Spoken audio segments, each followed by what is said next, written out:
Hello everyone, welcome to this session. So in this lecture we are going to discuss about the topic traders to rulers. In our previous lecture we have already discussed about this topic in brief or in the introductory part of it, that how the Britishers came to India, the advent of the Britishers in the Indian subcontinent. And we have also discussed that how they established their trade, how they became the trade players in the Indian subcontinent, and they gained the monopoly over the most of the territories of Indian rulers. So that we have discussed in our previous lecture. In this particular lecture, we will discuss that how the Britishers, after establishing themselves as the sole traders in the Indian territory, then they started conquering over various territories of the Indian rulers who were already ruling in the Indian subcontinent, and that led to various kinds of battles between them, because now they wanted to gain more and more political power and they wanted themselves to get involved in the politics of the country. Not only the traders, now they wanted to be the rulers of the country. So that led to various kinds of conquests and battles. In those, first one was the conquest of Bengal. We will discuss about it detail in this lecture. Then we will discuss about the Battle of Plassey, the Battle of Buxar, and finally the Treaty of Allahabad. So these are the battles, or these you can say are the events that took place in line, okay, and these were the results of each other. Like conquest of battle, when ended, it led to Battle of Plassey. When it ended, it led to Battle of Buxar, and the result of it ended in the Treaty of Allahabad. So we will discuss these events in this particular lecture. So let's begin it. So the conquest of Bengal, what was it? So in the early 18th century, Siraj-ud-Daulah, the Nawab of Bengal. So during the 18th century, in our previous lecture also we have discussed that Siraj-ud-Daulah was the Nawab, was the governor of the Bengal region. Okay, he refused to grant the company concessions and demanded large tributes for the company's right to trade.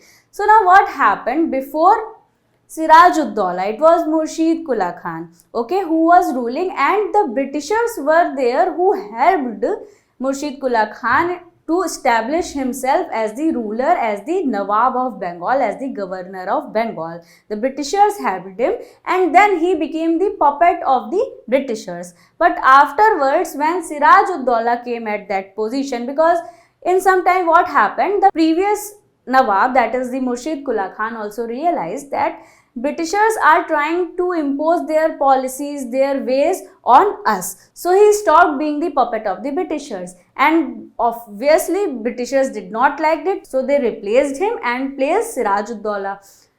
The Britishers thought that Siraj-ud-Daulah would also play as the puppet ruler or the puppet Nawab or governor of Bengal, but that also did not happen. For some time he did that. He did the things according to the Britishers, but soon he realizes that they are trying to influence him and they are trying to put their policies, their schemes, their methods of working, their ways on the Nawab of Bengal, that is Siraj-ud-Daulah.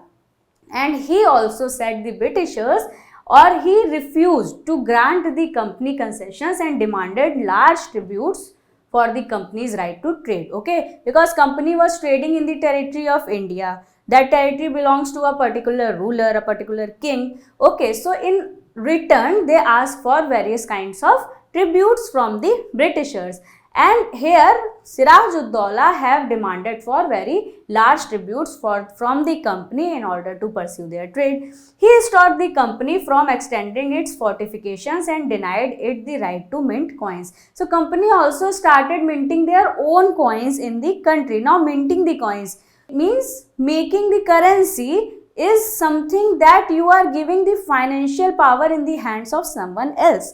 So when the Britishers started minting their coins, they were gaining more and more control over the economy of the country. So what Siraj-ud-Daulah had done here, the Nawab of Bengal, that he stopped the company from extending its fortification and denied the right of minting the coins to the Britishers. He took away this right from the Britishers of minting the coin, because he soon realized that they are trying to completely hijack the economy of the country. So to expand its trade, it was necessary for the company to buy more villages. Okay, now what Britishers were doing in order to establish their factories, their industries, they were buying more and more villages. Why villages? Because they want to set up their industries there, and they were also making their residents in those villages also. So they were buying more and more villages in different parts of the country to enlarge its settlement and fortify them.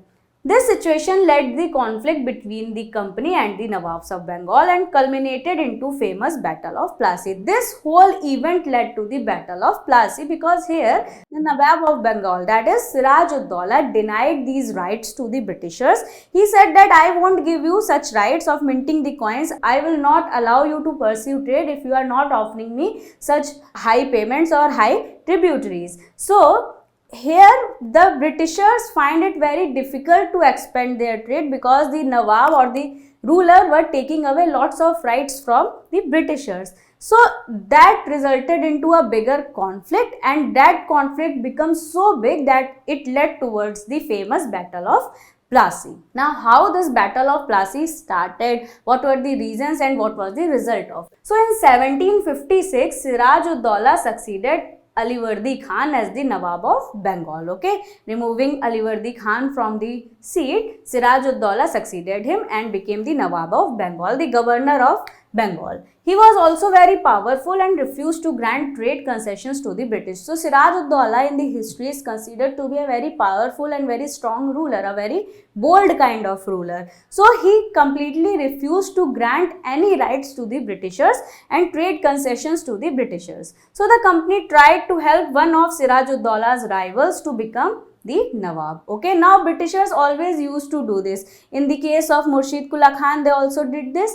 And now in the case of Siraj-ud-Daulah, the Britishers tried to maintain the friendly relations with the rivals, with the rivalries of the Siraj-ud-Daulah, and by doing this, they wanted to remove Siraj-ud-Daulah from the Nawab of Bengal and establish or place their own puppet ruler on that seat so they can be able to expand their trade in the region of Bengal. So Siraj-ud-Daulah was infuriated and asked the company to stop interfering in the political affairs of Bengal. When Siraj-ud-Daulah got aware of these kinds of things that Britishers were trying to do, these type of actions Britishers were taking upon such situation in order to expand their trade, he completely got infuriated and he asked the company to stop their trade or to stop interfering in the political matters of Bengal. He said that you are here for the trading purposes, for the business purposes, you do your trading, but do not try to get involved in the politics of our internal matters. You do not need to interfere between the politics to create a conflict between the rivals, a bigger conflict between the rivals of Siraj-ud-Daulah and the other people. Stop their fortification and pay their revenue. So these were the demands that Siraj-ud-Daulah put in front of the Britishers. On their refusal to do so, the Nawab marched with 30,000 soldiers to the English factory at Qasim Bazar and captured the company. Now, Britishers did not stop it. They kept on interfering in the political affairs of the country. So, here Siraj-ud-Daulah Khan got very infuriated, he got very angry and he raised a war against the Britishers. He marched towards the company or the factory that was established in the Qasim Bazar with 30,000 soldiers. And by reaching there, he also captured some of the company officials. He locked their warehouses, blocked the English ships and occupied the Fort William also. So the Fort William that was built by the Britishers in Calcutta, Siraj-ud-Daulah also captured that fort. When the news reached Madras, the company sent forces. Now, Madras was also one of the very big capital, you can say, or a very big region that was under the control of the Britishers, because Madras was not under the control of the Mughals at that time. So, the Britishers were ruling in the southern part of the India that time, and when the news reached to Madras, that used to be the headquarters that time, they sent their forces and naval fleets under the command of Robert Clive. So here under the command of Robert Clive, who was one of the a supreme commander of the British army, he sent the forces, armed forces as well as the naval fleets, the navy, towards the Bengal region in order to fight with the soldiers, with 30,000 soldiers of Siraj-ud-Daulah, to fight with the army of Siraj-ud-Daulah.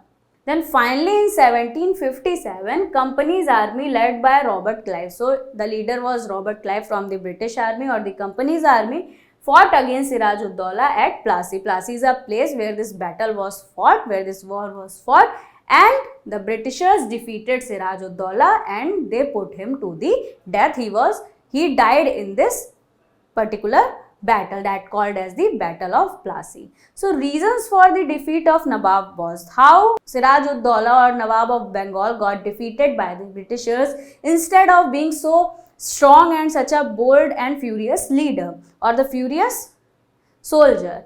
He was betrayed by Mir Jafar. Now here one person named as Mir Jafar, who was one of the rival, or you can say he was not the rival, but he was very close to Siraj-ud-Daulah, but from within he considered himself as the rival of Siraj-ud-Daulah. He was one of the commanders. He was the commander of the army of Siraj-ud-Daulah, but he betrayed the Nawab, who never fought the battle because Clive had promised him to make the Nawab. Now here what the politics that was played by the Britishers, that Robert Clive promised Mir Jafar, who was the commander of the army of Siraj-ud-Daulah, Robert Clive promised Mir Jafar that we will make you the Nawab of Bengal. You do not support Siraj-ud-Daulah in the Battle of Plassey. So he kept himself out from the battle, and that became the reason why Siraj-ud-Daulah have to face death in the Battle of Plassey.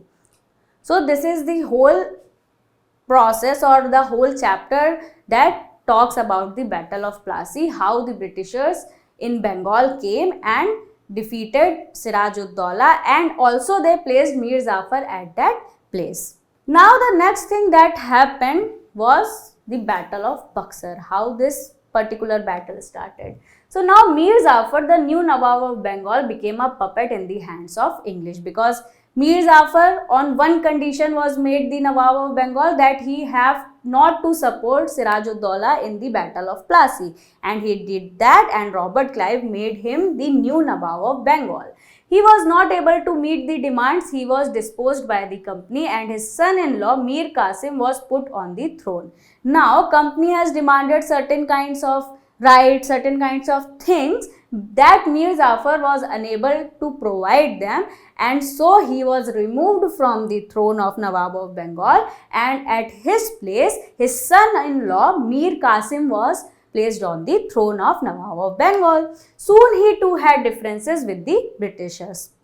So here we are also seeing that Mir Qasim was also started gaining some differences with the Britishers. He abolished duties on internal trade for Indians also. Okay, so the Indians were paying the duties, another kinds of duties, some taxes in order to work for the Britishers. He abolished those duties also for the Indian traders, that were the Indians. This made the British unhappy, because British wanted to trade solely in the region, in mostly all the regions.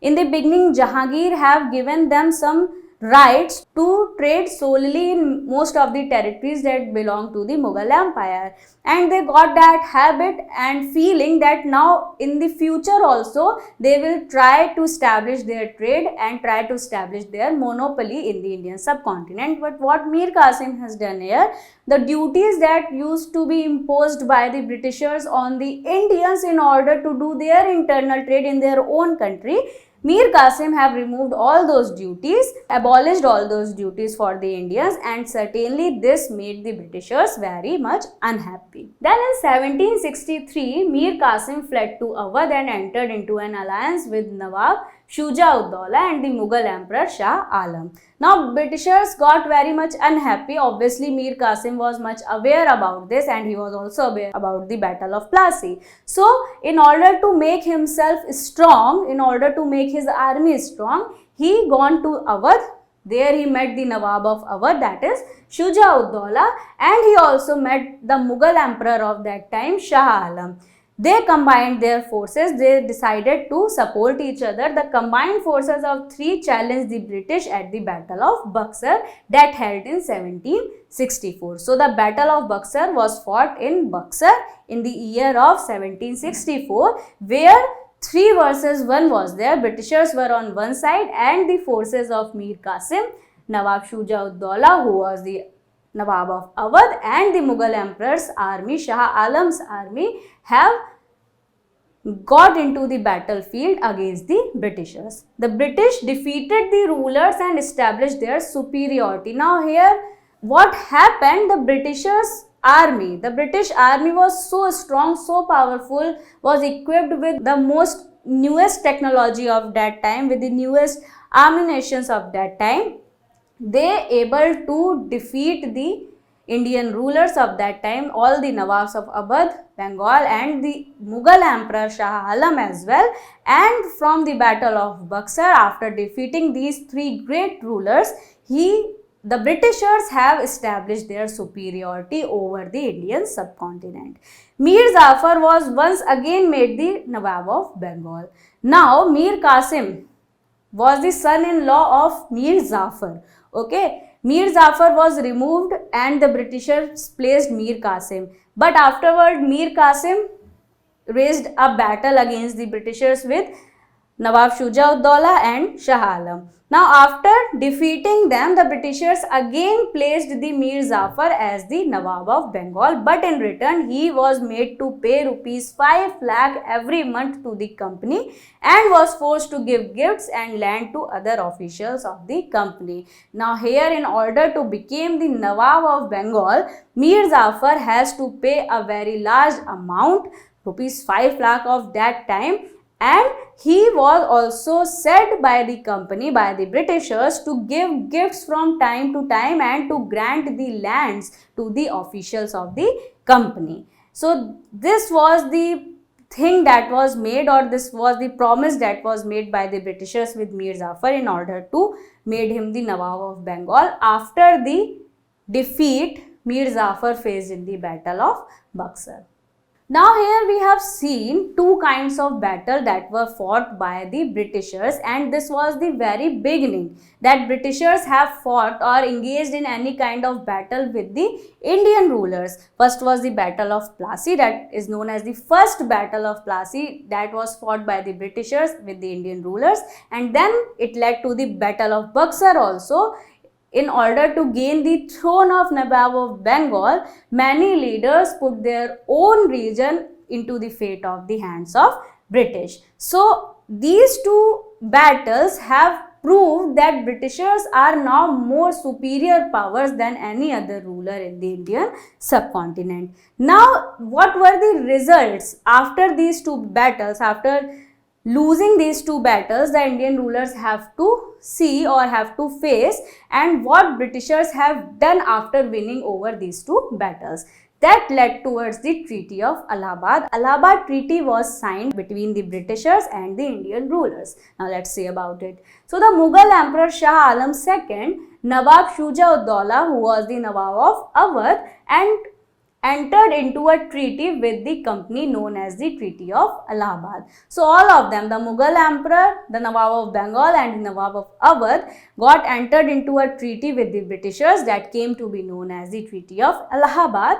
The British became the virtual rulers of Bengal, Bihar and Odisha. So according to this treaty, what they have done, that these were the areas that come under the Mughal Emperor, Nawab Shuja-ud-Dawla and the Nawab of Bengal. So, they made themselves the virtual rulers, that they are the rulers, and the rulers who are already existing in these areas of Bengal, Bihar and Odisha would have to report in some way to the Britishers and have to take permission in every sense from the Britishers. Awadh was given back to Shuja-ud-Dawla and he was made to pay 50 lakh rupees as war damages also. So, their territories, their regions were given back to them, their kingdoms were given back to them, but in order to compensate, the Britishers have asked a very higher amounts from the kings, from the Nawabs, to settle the war damages and also to pay tributes or tributaries or the lands or gifts to the British company officials. Shah Alam II was recognized as the Mughal emperor and given an annual pension of rupees 26 lakhs. So now Shah Alam was the Mughal emperor. He was not the Nawab or the governor of any region. He was the Mughal emperor, the emperor of India. So he was set aside and was said that you will be provided with the pension, yearly pension of 26 lakhs, but you will not be the actual ruler of the India, and Britishers have become the virtual ruler of the whole country. In return, the emperor granted the British the Diwani from Bengal, Bihar and Odisha. Diwani means they have given the whole justice system to the Britishers, in the hands of the Britishers, in this return that he will be provided with the annual pension of 26 lakhs. So what here we are seeing that the Mughal emperor, who is the emperor of the whole country, have given himself the whole country in the hands of the Britishers just in order to get some annual pension of 26 lakh. Now here one reason was also that they have become very weak in front of the British army. They were not that powerful. In order to secure themselves, secure their families, they must have taken such kinds of steps. British promised to protect Awadh, and in return the Nawab was supposed to pay for this protection. Okay, so Britishers have not said that they will in any way destroy the whole territory or the whole region. They will say that the things will work accordingly and they will be the protector of Awadh from any other external forces, but in return the Nawab of Awadh, that was Shujauddaulah at that time, he was supposed to pay for this particular protection. So the Nawabs of these three regions, Bengal, Bihar, Odisha, Shujauddaulah, Shah Alam II and the Nawab of Bengal, Mir Jafar, they have to pay to the Britishers in order to secure the protection of their regions. So this is all about the Treaty of Allahabad that took place after losing in Battle of Plassey and then in Battle of Buxar. So in this lecture what we have understood that how the Britishers, who were first there to trade, just to trade in the country, they are now entering into the politics of the country and now they have become the rulers of the country. Though the kingdom was already in the hand of the present or the existing Nawabs, but they have become the actual leaders, or we have seen that they have become the virtual leaders of these regions, that is Bengal, Bihar and Odisha. So for now, this is it in this lecture. What happened next, we will discuss in our next lecture, but this is it. Thank you so much for your patience listening. Take care and bye-bye.